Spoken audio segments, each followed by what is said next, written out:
World heritage day को UNESCO ने announce किया कि भगवद गीता और नाट्य शास्त्र ये दो प्राचीन भारतीय ग्रंथों को वो अपने memory of the world register में शामिल कर रहे हैं। इस memory of the world register को उन्होंने बनाया ही था प्राचीन मैन्युस्क्रिप्ट्स को सम्मानित करने के लिए।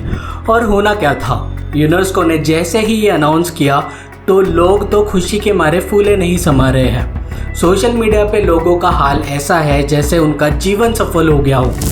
ज़रा इन कमेंट्स को देखिए, खुशी की कोई सीमा ही नहीं है। पर रुको, ये कौन से टाइप के कमेंट्स हैं? एक जन लिखते हैं कि ये सब तो श्रीला प्रभुपाद के एफर्ट्स का नतीजा है।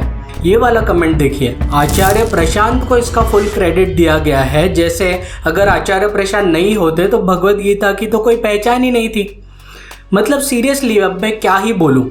लोग इस रिकग्निशन को एक पर्सनल ब्रांडिंग के अपॉर्चुनिटी की तरह देख रहे हैं अभी, कि देखो देखो हमारे गुरुजी ने ये काम करवाया है।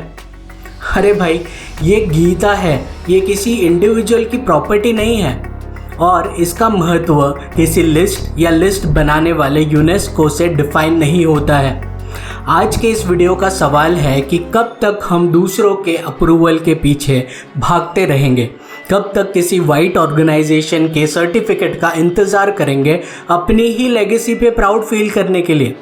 वीडियो आखिर तक देखते हुए आपको मैं ये रियलाइज़ करवा दूंगा कि हम भारतीय असल में कितने पानी में हैं, जहां हमारे देश की प्राचीनता को समझने की बात आती है। मैं हूँ राजेश और इंडियन ट्रेजरी ऑफ विजडम पे आपका स्वागत करता हूँ मैं, जहां हम चलेंगे स्क्रिप्चर्स के सेगमेंट में और पता लगाएंगे कि स्क्रिप्चर्स में क्या छुपा हुआ है। दोस्तों, अभी तक आपने हमारे चैनल को सब्सक्राइब नहीं किया हो तो सब्सक्राइब बटन को क्लिक कर दीजिए और उस बेल आइकन को दबाना ना भूलना, ताकि आप हमारा कोई भी वीडियो अपडेट मिस ना करें। तो हाँ, माना यूनेस्को एक बहुत ही प्रेस्टिजियस बॉडी है और उन्होंने अभी भगवद गीता और नाट्य शास्त्रों को अपने memory of the world register में शामिल किया। पर इस तरह से खुशियां मनाने से पहले क्या आपने सोचा है कि यूनेस्को की memory of the world register कब इस्टेब्लिश हुई थी? 1992 में, और आज हम 2025 में हैं। ये रजिस्टर यूनेस्को ने बनाया ही था ग्लोबली जो एंशिएंट वैल्यूएबल मैन्युस्क्रिप्ट्स है उनको रिकग्नाइज करने के लिए। भगवद गीता और नाट्य शास्त्र ये पूरे दुनिया के इतिहास के सबसे पुराने ग्रंथ होंगे। अब जाकर के इन्होंने रिकग्निशन दिया है और उस पर हम भारतीय इतना ज़्यादा खुश हो रहे हैं। क्यों? ये जो लोग इतना प्राउड फील कर रहे हैं ना, इन्हें कोई पूछो कि जिंदगी में कभी भगवद गीता पूरी पढ़ी भी है इन्होंने, और नाट्य शास्त्र कभी किसी ने देखा भी है कि ये ग्रंथ दिखता कैसा है। यूनेस्को के इस रजिस्टर में आपको पता है कितने ग्रंथ है? 570 ग्रंथ है इसमें, 72 कंट्रीज से। अब जाके इनको भगवद गीता की समझ आई। माना कि भारत के 14 कलेक्शंस ऑलरेडी इनके लिस्ट में है। इसमें तुलसीदास जी की श्री रामचरितमानस, विष्णु शर्मा जी का पंचतंत्र जैसे महान ग्रंथ पहले से ही इंक्लूडेड है। बढ़िया बात है, लेकिन असली सवाल ये है कि सिर्फ 14 क्यों? हमारे 90% से भी ज़्यादा एंशिएंट मैन्युस्क्रिप्ट्स फॉरेन इन्वेडर्स और कॉलोनियल हिस्ट्री के चलते आज लुप्त हो चुके हैं। पर फिर भी आज भी हमारे पास 5 मिलियन से भी ज़्यादा मैन्युस्क्रिप्ट्स है। दुनिया के सबसे बड़े कलेक्शंस में से एक। पाम लीफ और हैंडमेड पेपर पर लिखे हुए ये टेक्स्ट ये कोई सिंपल लिखाई नहीं है, ये कल्पना, कला और ज्ञान का एक महान संग्रह है। इसमें पोइट्री, कैलीग्राफी है, इलस्ट्रेशंस है और दुनिया का सबसे ओल्डेस्ट सिविलाइजेशन है हम। 570 हेरिटेज कलेक्शंस में से सिर्फ 14 ग्रंथ भारत के 5 मिलियन मैन्युस्क्रिप्ट्स में से सिर्फ इतने ही। और दोस्तों, 5 मिलियन तो आज है। बख्तियार खिलजी ने नालंदा में 9 मिलियन मैन्युस्क्रिप्ट जला दिए थे 1193 में, और ये सिर्फ एक यूनिवर्सिटी नालंदा के लाइब्रेरी की बात कर रहा हूँ मैं। हमारे चैनल का एक प्रीवियस वीडियो आपको याद होगा, यूनिवर्सिटीज़ ऑफ एंशिएंट इंडिया में हमने आपको बताया था कि कितने सारे यूनिवर्सिटीज़ हुआ करते थे पूरे भारत में। ज़रा सोचो कि कितने सारे मैन्युस्क्रिप्ट्स भारत ने खो दिए हैं आज, फिर भी 5 मिलियन हमारे पास आज भी बचे हैं। मैं पूछना चाहता हूँ आपसे, क्या हमें खुद पर गर्व करने के लिए किसी और के सर्टिफिकेट की ज़रूरत है? भगवद गीता ये वेद व्यास जी द्वारा लिखे गए दुनिया का सबसे बड़ा पोयम एपिक महाभारत का एक हिस्सा है और ये टाइमलेस विजडम है, एक स्पिरिचुअल और लाइफ गाइड है जो आज भी उतनी ही रेलेवेंट है जितनी तब थी।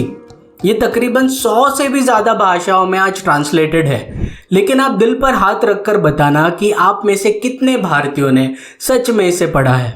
और नाट्यशास्त्र की अगर मैं बात करूं तो ये दुनिया का सबसे पुराने, सबसे कॉम्प्रिहेंसिव परफॉर्मिंग आर्ट्स के डॉक्यूमेंट्स में से एक है। इसे भरत मुनि ने लिखा था संस्कृत में और इसमें 6000 श्लोक है। Theatre, dance, music, instruments, aesthetics, costume design और न जाने कितने सारे क्षेत्रों को कवर किया गया है इसमें, जिसे हम आज के डेट में आर्ट कहते हैं। और ये सिर्फ राजमहलों के लिए नहीं, ये लिखा गया था ताकि सोसाइटी के हर लेवल तक कला और नाट्य पहुंच सके, हमारे भारत के मॉरल एथिक्स पहुंच सके, स्पिरिचुअल विजडम कहानियों के माध्यम से, नाट्य के माध्यम से हम में से हर भारतीय तक पहुंच सके। आज हम अगर हमारे टीवी स्क्रीन्स पर मूवीज़ एंजॉय करते हैं, गाने सुनते हैं, वो एक तरह से हमारे पूर्वजों की देन है। पूरी दुनिया को ये भारत की देन है। इसीलिए तो नाट्यशास्त्र को पंचम वेद भी कहा गया है। और आज हमारी टेक्स्ट बुक्स में इसका नाम तक नहीं मिलता है। लोग जानते तक नहीं है इस ग्रंथ को ठीक से। हम यूनेस्को की तारीफ करते थक नहीं रहे हैं कि उन्होंने स्क्रिप्चर को रिकग्नाइज किया, लेकिन अपने स्कूल्स में, अपने एजुकेशन सिस्टम में इनके बारे में कुछ नहीं पढ़ाया जा रहा है।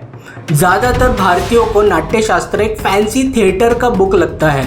ठीक उसी तरह जैसे पंचतंत्र हम भारतीयों को बच्चों की स्टोरी बुक या बच्चों का बुक लगता है। कभी पंचतंत्र खोलकर देखो तो सही, समझो तो सही कि ये एक नीति शास्त्र है, ये एक स्ट्रैटेजी बुक है जो जीवन जीने का एक हमको रास्ता दिखाता है, कई सारे स्ट्रैटेजीज प्रोवाइड करता है, एक बहुत गहरा लीडर बनाता है आपको। सच तो ये है दोस्तों कि हम जानते ही नहीं हैं हमारे इन ग्रंथों की सच्चाई, उनकी गहराई। लेकिन जैसे ही कोई फॉरेनर या कोई फॉरेन बॉडी इसकी तारीफ करता है तो हम इंस्टेंटली प्राउड फील करते हैं। ये हमारा कॉलोनियल माइंडसेट नहीं है तो क्या है? ये हिपोक्रेसी नहीं है तो क्या है?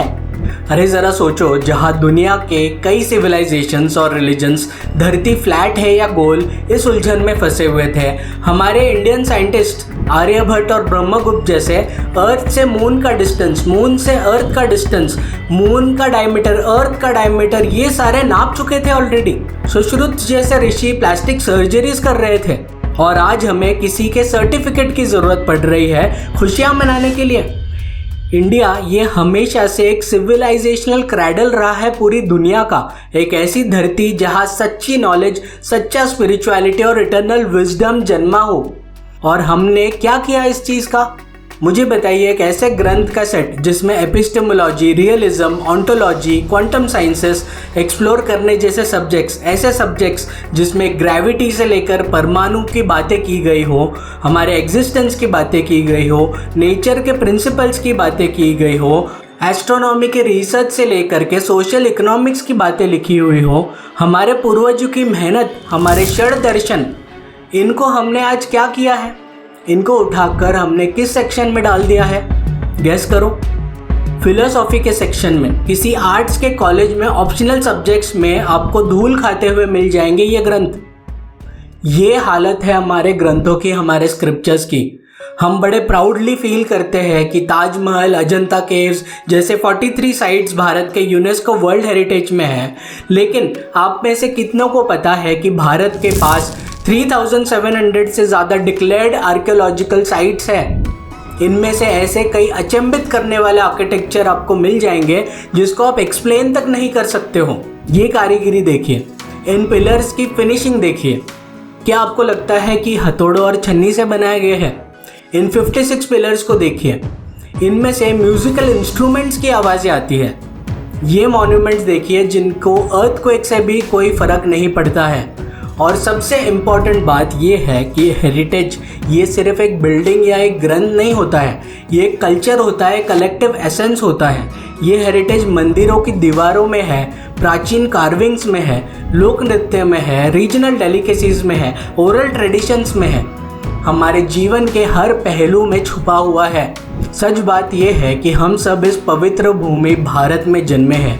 ये एक ब्लेसिंग है, लेकिन हमने इस ब्लेसिंग को पढ़ने लिखने के बजाय इसको मना कर दिया है सेकुलरिज्म के नाम पर। मैं तो कहता हूँ कि हर स्कूल में हर पेरेंट को ज़रूरी है कि वो अपने बच्चों को सनातन विजडम के बारे में बताए, irrespective of what religion they are from. हमारे एंशिएंट स्क्रिप्चर्स को जीवन जीने का एक अहम हिस्सा बनाया जाना बहुत ज़रूरी है।